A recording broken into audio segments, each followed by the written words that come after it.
Welcome to the GDPR Weekly Show, one of the top 5 GDPR podcasts worldwide. Here is what's coming up in this week's episode.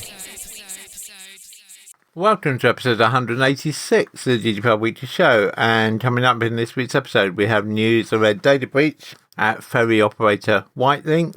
We then have news that Tucker's Solicitors here in the UK have been fined £98,000 after a data breach. And then to Birmingham in the UK, where employees at LSH Auto are taking legal action against their employer after a data breach. And then news of a data breach at holiday provider Scenic Group. And then to Scotland with news of a prosecution after a data breach at Dundee City Council.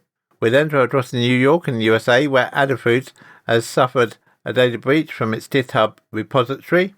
We then travel back to the UK and to Southampton, where a dismissed NatWest bank worker has been keeping customer records under her bed. And we then travel across to Ireland, where Ex-INM Chief Executive has had their email account copied in a data breach. We then answer a couple of questions which have been raised to our help desk. The first one being, can you transfer customer data via WhatsApp and be GDPR compliant? And then following that, we have some guidelines on anonymising data. We then travel to Italy, where the Italian DPA has imposed a €20 million fine on Clearview AI for its facial recognition software and relevant GDPR breaches. And we then travel to Spain, where the Spanish DPA has approved a code of conduct for clinical trials. We then look at GDPR and the use of artificial intelligence in the HR recruitment process. And we then travel back to the USA and to Montana, where a Montana resident is pursuing damages after a data breach at Logan Health. And finally this week, we have news of a data breach at Practicemax in Arizona. So as always, a mixed range of articles for you this week. We hope you find the information in the articles useful and informative. As always, if you have any feedback for us, please do email us at feedback@gdprweeklyshow.com. We do read every single piece of feedback we receive. But unfortunately, due to the volume of feedback, it's not always possible for us to respond to each piece of feedback individually. We apologise that for technical reasons, it's not been possible to bring you our interview with Debbie Reynolds, the Data Diva, this week, but we will rectify that next week and bring the interview to you then. You're listening to the GDPR Weekly Show with your host, Keith Budden. We begin this week in Portsmouth on the south of England, where hackers are feared to have stolen customers' personal information in a highly sophisticated cyber attack on a ferry company. The ferry company, Wightlink, which operates ferries between Portsmouth and the Isle of Wight, said it had reported a possible breach to police and the Information Commissioner's Office, the ICO. It said it had identified a small number of people who might have been affected in February and they have been contacted. The criminal action did not affect ferry services, its booking system or the website, the company said. Wightlink said despite taking appropriate security measures, some of its back-office IT systems were attacked. It said it asked cybersecurity experts to investigate once the incident was discovered. It is now working with the South East Regional Organised Crime Unit. The company's chief executive, Keith Greenfield, said this was a highly sophisticated criminal attack on an essential service. I would like to thank all my colleagues at Wightlink who responded quickly, ensuring that the impact to customers was minimised and that cross-sailor travel and bookings were unaffected. If we get any further update on this from Wightlink or the ICO, we will of course bring it to you in the next available episode of the GDPR Weekly Show. Contact us on helpdesk@gdprweeklyshow.com. Tucker's Solicitors LLP were this week fined £98,000 by the ICO after a data breach. Tucker's Solicitors, who have branches in Birmingham, Coventry, Margate, Medway, Camberwell, Enfield, Leighton, Newham, Warren Street, Bury, Moseley Street, Stoke-on-Trent, Brighton, Hastings and Taunton, suffered a data breach when their systems were compromised and more than 24,700 court bundles containing sensitive data such as medical files and witness statements for criminal cases were stolen. The files were encrypted by the attackers, while 60 of them, 15 related to criminal proceedings and 45 relating to civil proceedings, were also exfiltrated and released onto the dark web. Following the investigation, the ICO concluded that Tuckers had contravened Article 5, Paragraph 1, Subparagraph F of GDPR because of data security contraventions and inadequate technical and organisational measures to protect sensitive data. In particular, the ICO noted the lack of multi-factor authentication for remote access to the Tucker systems, the slow pace at which software vulnerabilities were patched, and a failure to encrypt personal data. The firm was aware prior to the attack that its security was not at the level of the NCSC Cyber Essentials, having been assessed against the criteria and failing to meet crucial aspects. Given that the personal data Tuckers was processing, including special category data of very vulnerable individuals, the Commissioner believes that it's reasonable to expect that security within Tuckers should have not only met but surpassed the basic requirements of Cyber Essentials, the ICO said. The fact that some 10 months after failing Cyber Essentials it has still not received this issue is, in the Commissioner's view, sufficient to constitute a negligent approach to data security obligations. The ICO ultimately decided to impose a penalty of £98,000 to be paid by the 29th of March 2022 at the latest. A spokesperson for Tucker Solicitors said, Tucker Solicitors takes data security and trust very seriously. We are disappointed in this initial finding from the ICO relative to an international criminal organisation's attack on our system and theft of data which was already publicly available. We have cooperated in full with the ICO and the City of London Police in their investigation. The Commissioner makes clear that he accepts the primary culpability for this incident rests with the attacker, but for the attacker's criminal actions, regardless of the state of the security, the breach would not have occurred. Following the attack, we have successfully implemented a broad range of measures to prevent the recurrence of such criminal incidents, and the ICO acknowledges the strengthened procedures which are now in place as we operate from a state-of-the-art system. So what are the key lessons we can learn from this? Well, I think there are three, really. The first is about multi-factor authentication, because the ICO considered that multi-factor authentication is a comparably low-cost preventative security measure which Tuckers should have implemented, and we'd fully support that. And the same would apply for other controllers that process personal data, or really any data. So avoid basing access on a single username and password, as it's clear now from this ruling from the ICO that that won't meet the requirements of Article 32, Paragraph 1, Subparagraph B of GDPR. So if you are still using just single user username and password, please do contact us using the contact details available in this episode of the GDPR Weekly Show, because we need to talk to you about getting multi-factor authentication in place and how you can do that most cost effectively. The second lesson to learn from this is about software patches and how important it is that if a software provider issues a patch, then you really should take steps to install that patch at the earliest opportunity. In this particular case, Tuckers waited more than 4 months after a software patch was released before they installed it, despite the patch being widely publicised and despite the patch being free. The ICO found that because of the sensitivity of the data in question, combined with the use of infrastructure containing known critical vulnerabilities, i.e. they weren't using two-factor authentication, delaying the update meant that the firm had not ensured appropriate security of its data in line with Article 5, Paragraph 1, Subparagraph F of GDPR. And then finally, encryption. Encryption is really, really, really important, because if you encrypt the data, even if you subsequently lose that data in a data breach, the value of that data to the person taking the data is minimised. Now, whilst encryption would obviously not have prevented the attack, that needs stronger defences, the ICO noted that it could have helped to mitigate the risk to individuals by ensuring the confidentiality of the exfiltrated data. In assessing what amounts to state-of-the-art for the purposes of Article 32 of GDPR, the ICO referenced the ISO and NIST standards, as well as its own guidance on encryption. The ICO has made it very clear from this that it's going to look dimly in future on any failure to have encryption in place. And again, if you need help with that, please do contact us using the contact details that are coming up at various points during this episode of the GDPR Weekly Show. To Birmingham now, and legal action is being taken by 106 current and former staff members from Mercedes dealership LSH Auto, which has sites in Erdington and Solihull. A sophisticated cyber attack at the dealership led to personal data of more than 100 staff being accessed, a law firm has claimed. The security breach has now prompted staff to take legal action against their employers. It is understood that the data breach at LSH Auto occurred in June 2021.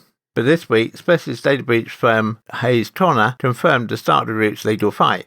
It includes both current workers at LSH's 8 dealerships and also former members of staff. The 106-strong group were first contacted by bosses at the firm by letter more than 6 months ago, which led to serious concerns among those affected. But Hayes Connor said they'd failed to get any answers from the company as to how their data had been breached and what had happened to it.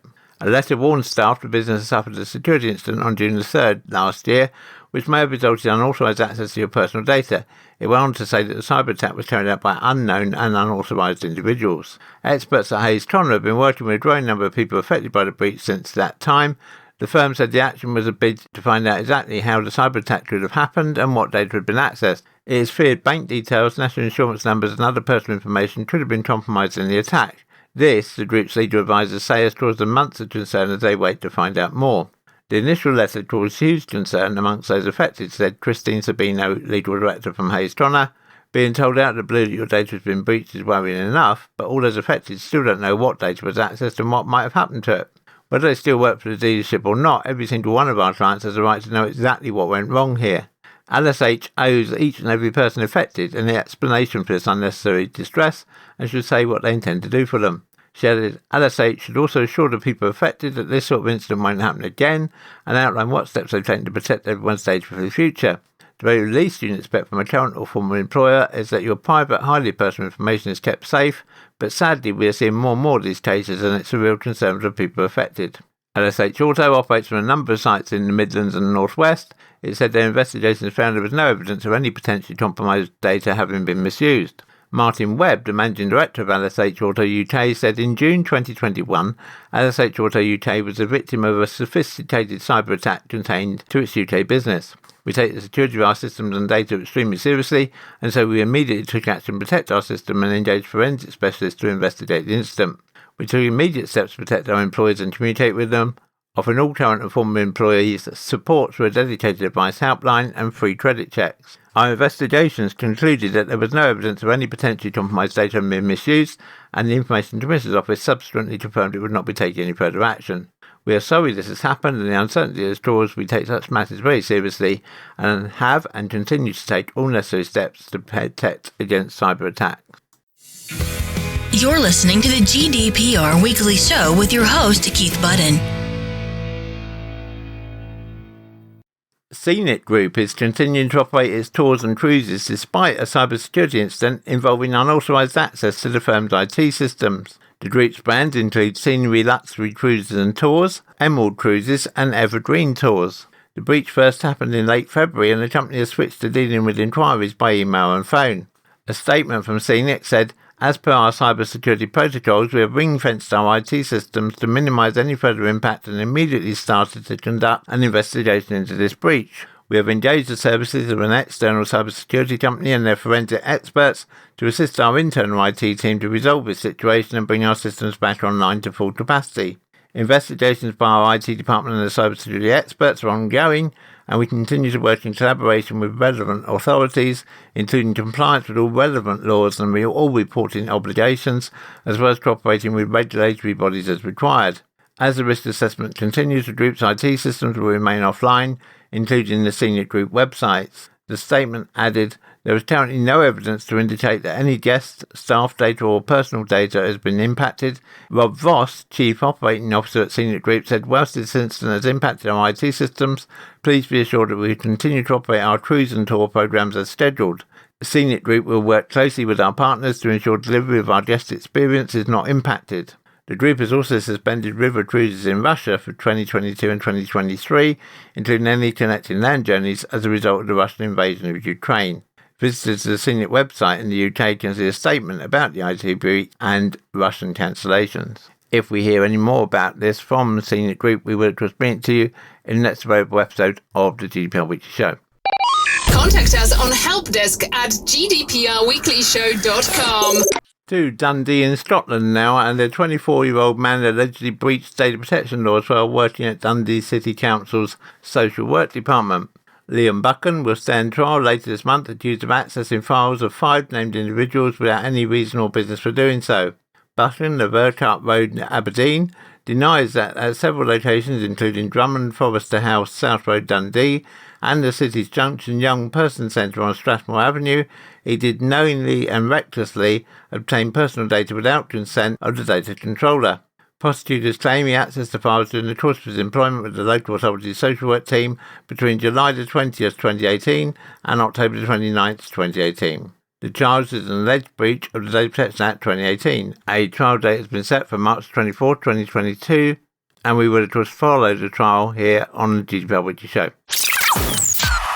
to New York in America now, and popular open source computer hardware company Adafruit Industries accidentally exposed customer data via the GitHub account of a former employee. Adafruit is named after Ada Lovelace, a 19th century British intellectual who was a computer programmer long before any programmable computers existed. According to Adafruit's public report, the inadvertent disclosure involved an auditing dataset used for employee training becoming public on a GitHub repository associated with an inactive former employee's account who was learning data analysis. The repository contains some names, email addresses, shipping billing addresses, and/or whether orders were placed successfully via credit card processor and/or PayPal, as well as details for some orders. There were no user passwords or financial information such as credit cards in the data analysis set. Adafruit claims that it got onto the job of removing the offending information within 15 minutes of hearing about the problem, contacting the ex-employee to get the data deleted, and kicking off an analysis to try to figure out who else might have seen it and what they might have done with it. The company is warning customers to watch out for apparently believable phishing campaigns that warn potential victims to take corrective action such as resetting their passwords via a handy supplied but fake website, and for bogus callers claiming to be offering official support and requesting personal information for confirmation. As a reminder for your security, the company said, "We will never send you a link to reset your password as part of a security alert. Our customer support team will never contact you asking for your password. If you receive an email of this nature or otherwise suspect that someone is attempting to gain access to your account or solicit your personal information or have any other questions about this process, please contact us at security@adafruit.com. So the company has offered some advice saying if you're a customer and you bought any Adafruit products before 2020, be aware of possible phishing attempts that try to scare you with urgent actions allegedly necessitated by the breach. And just a general lesson for everyone here, I think, to be very careful in the use of GitHub repositories, and certainly do not encourage your employees to make their own copies of personal data onto those repositories, because should GitHub have a data breach itself, it won't be GitHub who will suffer the consequences, it will be you as the data controller. You're listening to the GDPR Weekly Show with your host, Keith Budden. To Southampton now, and a sacked bank worker who keeps the financial details of 1,600 customers hidden under her bed has said her house was targeted in an attempted burglary. The woman is in a long-running dispute with NatWest over the documents, which have been kept at her home in Southampton for more than 10 years. She said she immediately felt panicked about what might happen to the data when the two men tried to access her property on the night of 12th of February. Hampshire police said they are currently investigating. The woman, who asked to remain anonymous because she fears being targeted again, said she was sent home with the data as part of her job selling mortgages. She was dismissed in 2009 for gross misconduct for failing to give customer information back to the bank, and the two parties have reached a stalemate over the terms of the data's return. The documents include account details belonging to customers in Hampshire, Dorset, Berkshire, London, Bristol, Surrey, Essex, Herefordshire and the West Midlands. CCTV footage of the attempted burglary shows two men wearing balaclavas trying to break into a number of cars on the road before approaching the woman's property. They spent more than a minute in the porch attempting to gain access by the front door before fleeing. The woman said it had always been her biggest fear that the data, which includes names, sort codes, account numbers and other personal information, would be stolen. When I heard them tampering with the front door, it suddenly made it all feel very real, she said. To me, that's 1,600 people, and I don't know what could happen to them if their details fell into the wrong hands. The Information Commissioner's Office has acted as a mediator between the woman and NatWest, but said it was no longer involved as it was satisfied that the potential risk posed to individuals does not warrant further action. The woman has previously said that shredding the documents would not have protected her from any potential future legal action, and it wasn't the right thing to do. She said this led to an impasse with the bank over the wording of a receipt, which would have allowed the documents to be returned. The bank said the woman had demanded money in exchange for the document, an allegation which she strongly denies. A new offer from the bank is now on the table, but the woman said she was upset it did not include an apology. And that's where a spokesperson said there's been no customer detriment and the bank does not believe that this historical documentation poses any risk to customers. The situation could have been resolved at any point in the past decades with the return of the documentation. The bank has now put forward another proposal for recovery of documents and is awaiting a response. Contact us on helpdesk@gdprweeklyshow.com. to Ireland now, and newspaper publisher Mediahouse Ireland, previously known as Independent News and Media, has revealed in legal documents that I&M's former Chief Executive for Ireland, Joe Webb, and Mandy Stott, the former I&M Chief Executive Gavin O'Reilly's executive assistant, had the contents of their email accounts over many years secretly reconstructed in a data breach at I&M in 2014. Mr. Webb and Ms. Stott, along with Mr. O'Reilly and Carl Brophy, who was I&M's Director of Corporate Affairs, were the four people whose email accounts and private data were most closely targeted in the illegal secret data operation ordered by former I&M Chairman Leslie Buckley and paid for by a company connected to Dennis O'Brien, who in 2014 was I&M's major shareholder. The company's email system was also separately searched for information about so-called I&M 19, a group of people with various connections to the business interests of Mr. O'Brien. But only Mr. Webb, Ms. Stott, Mr. Brophy and Mr. O'Reilly had all their emails reconstructed. In documents filed by Mediahouse Ireland in a case taken against it over the data leak by Mr. Brophy and Mr. O'Reilly, the company also confirms that Bladen, an Isle of Man company connected to Mr. O'Brien, is known to have paid more than €60,000 towards the data search costs. The uncovering of the data search sparked state investigations by High Court inspectors and the Data Protection Commission, as well as a slew of private legal actions by those affected. Mediahouse's law firm, Matheson, outlines in legal documents lodged in recent weeks as part of the case that Bladen paid an invoice of €46,260 that was submitted in December 2015 to I&M by Welsh IT firm TDS. It also refers to a separate invoice of €14,944.50 that was submitted in December 2016 to Mr. O'Brien's Island Capital Group by DMZ Limited, a company connected to IT consultant Derek Myzak, who helped Mr. Buckley with the data operation. In their latest legal documents, Mediahouse confirms that the backup IT tapes from which the email data was harvested were destroyed by the company in February 2018, 6 months after it became aware that the Office of the Director of Corporate Enforcement was investigating the issue. It said this happened as part of its preparation for the introduction of GDPR. Mediahouse refuses in the documents to release to Mr. Brophy and Mr. O'Reilly's lawyers copies of two internal reports into the data breach, which were carried out for I&M by Deloitte. Mediahouse says the reports are legally privileged. The company also denies that Mr. Buckley was acting on its behalf when he ordered the data search operation. Mr. Buckley is also being sued by Mr. Brophy and Mr. O'Reilly over the data search operation, as previously denied any wrongdoing related to the case. Mediahouse has also denied that it bears responsibility for any wrongdoing and says it awaits the report of the High Court inspectors to find out the true purpose of the data operation ordered by Mr. Buckley and paid for by Mr. O'Brien's company. We will follow this case with interest and bring you any important updates here on the GDPR Weekly Show. One question we get asked fairly often is it safe to use WhatsApp for business data and customer data as far as GDPR is concerned? Well, we would say treat it with a good degree of caution, because whilst WhatsApp does encrypt data end-to-end, and that's a positive, the negative is that you have no control over that data or where it's being stored.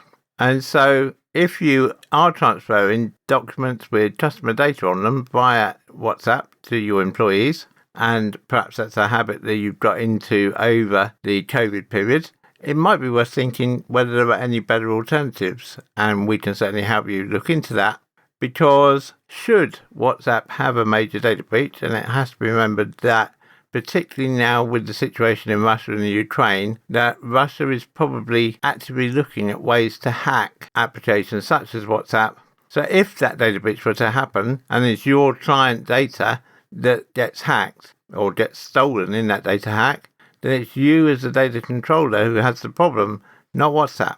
WhatsApp would say, we're just a data processor, or even we're just there for private communication and you shouldn't be transferring documents with customer data via our platform. So we're not saying don't use WhatsApp, just saying be very cautious in what you use platforms like WhatsApp for. You're listening to the GDPR Weekly Show with your host, Keith Budden. Another question we frequently get asked on our help desk is about anonymising data. So we thought it was worth spending just a few minutes looking at anonymising data and how you do that and stay GDPR compliant. And indeed, many of these principles also transfer over to CCPA in the USA. So in general, when producing and disclosing anonymous information, you should take a comprehensive approach. You should use a data protection impact assessment to help you structure and document your decision-making processes around anonymisation and identify any risks to rights and freedoms and mitigation strategies in a structured way. For example, you might want to consider whether using anonymous information for further purposes, which may lead to detrimental effects on an individual, perhaps discrimination or financial loss, and whether using anonymous information with poor analytical value, which may lead to detrimental effects on any individual. You should make sure that within your business, someone of sufficient seniority is overseeing the anonymisation process and any associated decision-making. Just anonymising data by itself is data processing, and therefore that's why it's important to carry out a DPIA. Within the DPIA, you should define your purpose and detail the technical and organisational measures you will do to achieve it. And if you're working with any other business or any other organisation and you plan to disclose any anonymous information, you should work with those other organisations likely to be processing information and possibly disclosing other information that will impact the effectiveness of your anonymisation. Even when data is anonymised, the more detailed the information is, the stronger the argument for limited access over general disclosure, just making it available to anyone. For activities such as research, system testing or planning, limited access may be more appropriate. For example, releasing data among a closed group with a finite number of researchers involved. You should prohibit further disclosure by contractual controls backed up by robust technical and organisational measures. If you are responsible for disclosing data on a limited access basis, you should put robust safeguards in place before making the anonymous information available to others. This includes making sure that the recipients understand the limitation of purpose, that the recipient staff have been trained, that security checks for those who have access to the data controls over the ability to bring other data into the environment, that the data is limited to a particular project or set of projects, the restricting disclosure of the data outside of that limited access environment, prohibit any attempts at re-identification, ensure appropriate measures are in place to destroy any accidentally re-identified personal data, and implement appropriate technical and organisational security measures, including confidentiality agreements for those who will access the data, including your own staff. As we mentioned earlier in this week's episode of the GDPR Weekly Show, also make sure that data is encrypted, even if it's been anonymised, and limit the number of copies of the data to what is strictly necessary. Remember, if you are using anonymisation, that individuals have the right to know how and why you're processing their data, so your privacy policy should explain your approach to anonymisation as clearly as possible, including any consequences it may have. You should explain and describe why you anonymise individuals' personal data, the techniques that you will use to do this, what safeguards are in place to minimise the risks that may be associated with the production of anonymous information, any risks in anonymisation you are carrying out and the possible consequences of this, and your reasoning for publishing anonymous information, and explain how you did the weighing up, i.e. what factors you did or didn't take into account, and why when you looked at identification in the round. Of course, never disclose any data that could make re-identification more likely. And you might want to consider whether you want to make that DPIA available to any data subjects affected by the anonymisation. That might not be the full document, it might just be a summary. Make sure you've got staff training in place, so staff must understand the anonymisation techniques you use, any risks involved, how to mitigate the risks, and their specific roles in ensuring that the anonymisation is done safely. Provided you've carried all that out, then if a security incident leads to re-identification of an individual from data you treated as anonymous information prior to the incident, the ICO would not consider this as a personal data breach at that time, providing you can demonstrate your decision-making to justify why you anonymised the data and that you anonymised it effectively in the first place. So I hope that gives you just a few pointers. As always, if you have any questions, please do contact us at feedback@gdprweeklyshow.com. Contact us on helpdesk@gdprweeklyshow.com. If you're a regular listener to the GDPR Weekly Show, then you might remember that back in episodes 99, 169 and 175, we've mentioned about Clearview AI. Well, now the Italian Data Protection Authority has published a decision in which it imposes a €20 million fine onto Clearview for violation of GDPR.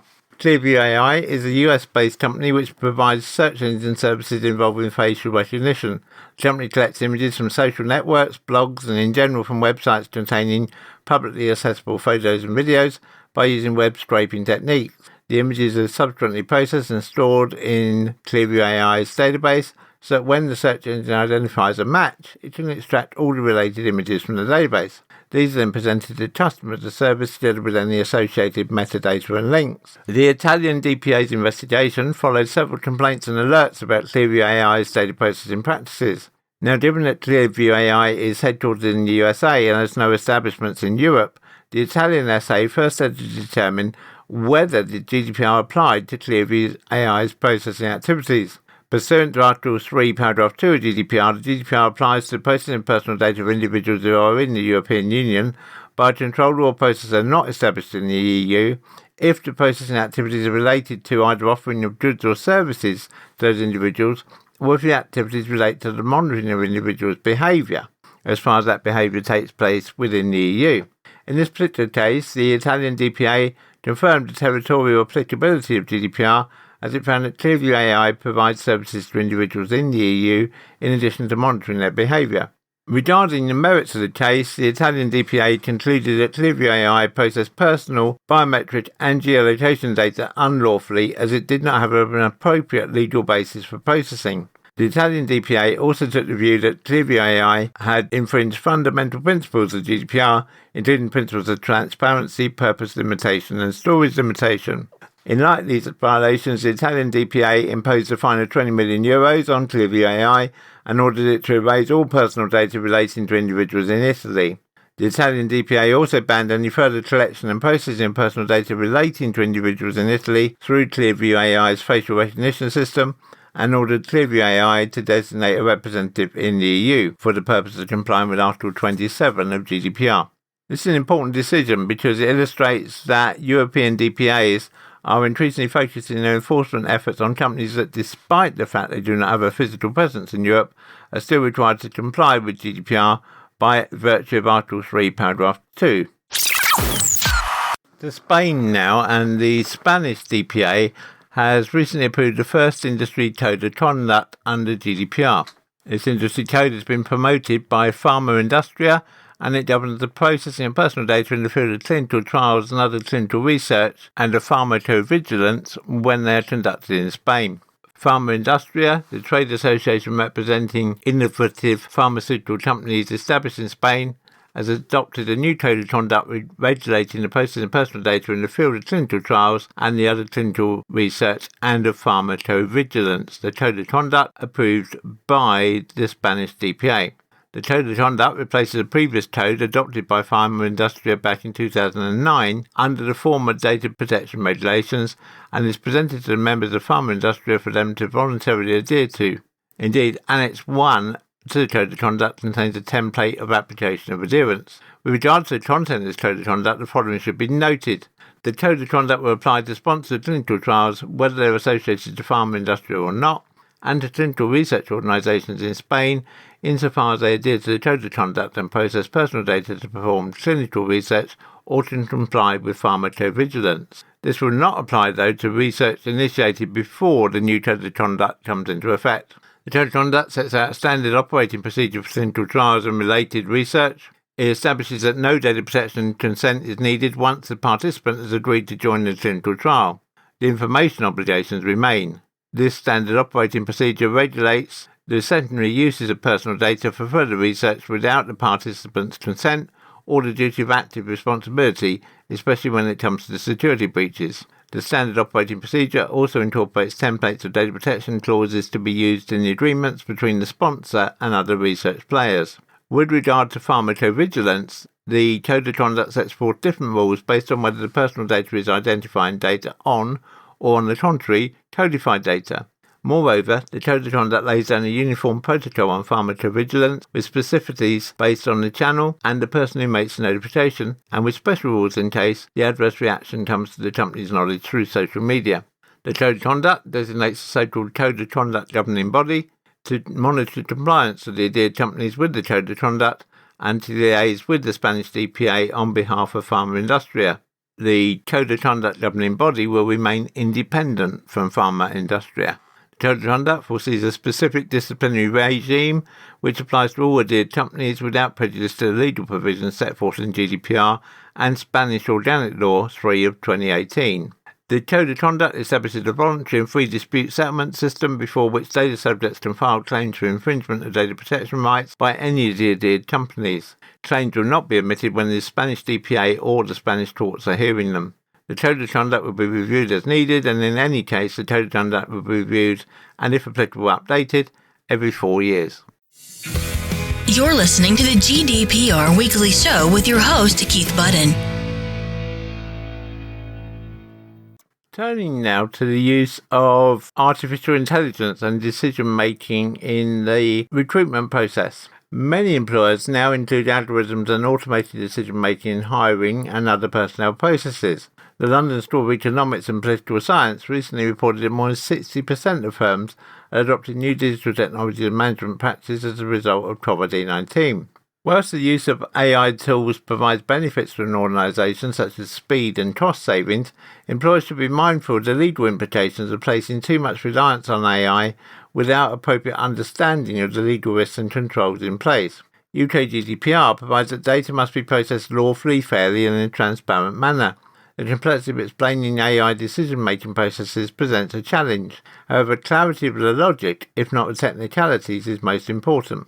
Technologies are also being developed to assist with further clarity. In addition, businesses must ensure that the processing of employee data does not have an unjustified adverse effect on any individual. This would be unfair processing. It would also likely mean that they would not be able to rely on legitimate interests as the legal basis for processing. When organisations use algorithms to process special category data, for example health, race and religion, this requires even more protection. Most likely express consent is required unless it's being used in a way that's necessary for compliance with employment law requirements. These circumstances are likely to be very limited in practice, and there are challenges in relying on consent in any employment context. So use of special category data to support AI must be considered very carefully. In addition, there are rules on automated decision-making. UK GDPR specifically prohibits solely automated decision-making that has a legal or similarly significant effect, unless you have explicit consent from the individual, the decision is necessary to enter into or perform a contract, or is authorised by EU or member state law. The first test here is whether the outcome of the AI decision has legal or significant effect. Not all AI decisions will satisfy this requirement. However, there will be many in an employment context that may, for example, applicant screening tools, role suitability assessment tools, etc., could all be argued to be AI decisions which have a legal effect. The grounds to permit this activity represent a high bar to satisfy for employers. Consent might appear to be the most relevant in employment context, but there's a risk that the power imbalance between a job candidate and a prospective employer could result in consent not being considered to be freely given, and therefore, of course, under GDPR, the consent would be invalid. Where consent is relied on as a basis of processing, organisations must also keep in mind that individuals are entitled to refuse or withdraw consent at any time without suffering any detriment. And quite how you do that, if you've already used the data for AI purposes to make a decision regarding someone's employment, I'm really not sure. What is necessary to enter into an employment contract can also be difficult to establish. The ICO's guidance states that processing must be a targeted and proportionate step which is integral to delivering the contractual service or taking requested action. This exemption will not apply if another decision-making process for human intervention was available. So it's hopefully clear from this that any use of AI within HR has to be carefully targeted. The important thing, of course, as always, is to make sure you've carried out a data protection impact assessment to analyse, identify and minimise the risk to ensure compliance with UK GDPR. The other thing you need to consider, though, if you're thinking about using algorithms in the HR process, is consideration of the Equality Act 2010. For example, an automated recruitment system could be said to discriminate if it favours one gender over another, including storing language more typically used by male candidates more highly than language more commonly used by female candidates, or vice versa. Values linked to service in past roles disproportionately over experience and skills, which could lead to age discrimination allegations, or does not recognise overseas qualifications on a par with those from the UK, potentially exposing an employer to race discrimination claims. Any automated decision process that does not build in disability discrimination, safeguards and reasonable adjustments could also place the employer at risk. There are examples of individuals whose disability impacts on their ability to satisfactorily complete multiple choice tests, despite them being able to answer the question if they can use free text. An automated process that does not build in flexibility could lead to equality concerns. A robust AI tool may recommend candidates for recruitment that surprise an organisation. We know that diverse teams work well, but it doesn't always play out in recruitment decisions. Diversity in a range of personality types can challenge existing preferences related to team cohesion. And it should, of course, be bear in mind that even with human interaction, some of those challenges will be unconscious. So it doesn't mean you can't use AI within the HR process. It does mean you've got to do it incredibly carefully. And if you need any help with deciding on whether you should be doing it in your particular circumstance, or you'd like our help with conducting a data protection impact assessment, then please contact us by email us at feedback@gdprweeklyshow.com. Contact us on helpdesk@gdprweeklyshow.com. To Montana in the USA now, and a Montana resident has filed a lawsuit on March the 11th against Logan Health Medical Center after a hacker gained access to 174,761 patients' protected health information. The resident claims that Logan Health did not take sufficient action to prevent the theft of this information. The background: on November the 22nd, 2021, officials at the medical centre became aware that an unauthorised user had viewed information from a single file server which contained patients' names, addresses, medical record numbers, dates of birth, telephone numbers, email addresses, insurance claim information, dates of service, the patient's treating and referring physician, medical bill account numbers, and health insurance information. The centre notified patients of the breach on February the 22nd this year and said no evidence had been found indicating that the hacker had misused any of the patient information from the server. The plaintiff noted that this data breach was the latest in a series of breaches reported by Logan Health and argues that the centre did not take new or sufficient action such as training, security protocols or further infrastructure protections to prevent future breaches. The plaintiff is suing for negligence, invasion of privacy, breach of implied contract, breach of the Montana consumer protection laws and unjust enrichment. The plaintiff also requests the health centre pay attorneys' fees and costs, an award of actual damages and treble damages. We'll be following this case with interest and bring you updates here on the GDPR Weekly Show.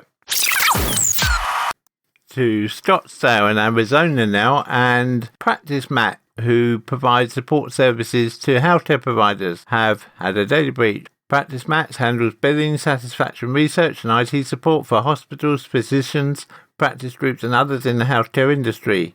Headquartered in Scottsdale, Arizona, it also has offices across the United States, including in Texas, Oregon, New England, Arizona, and Illinois.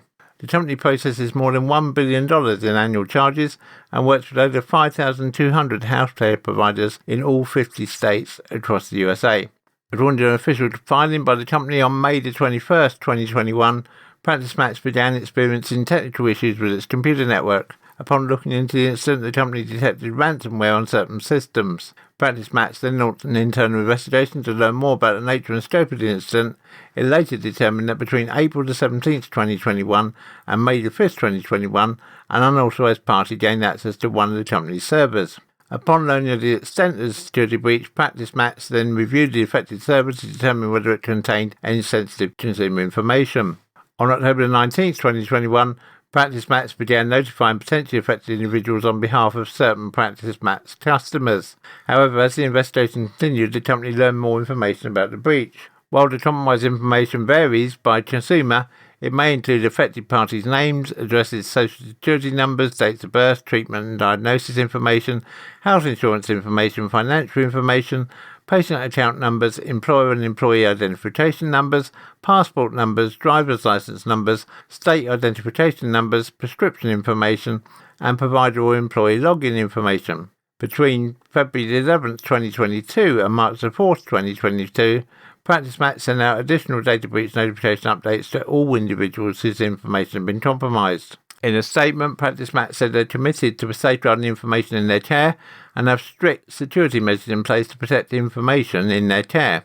Upon learning of the incident, they say they moved quickly to investigate and respond and confirm the security of their systems. They say they've been in communication with their customers throughout the course of the investigation and have notified them of their efforts to date. Practicemax say that they've notified the FBI and relevant regulators, including the US Department of Health and Human Services. Practicemax said they do not have any evidence of misuse of personal information at this time.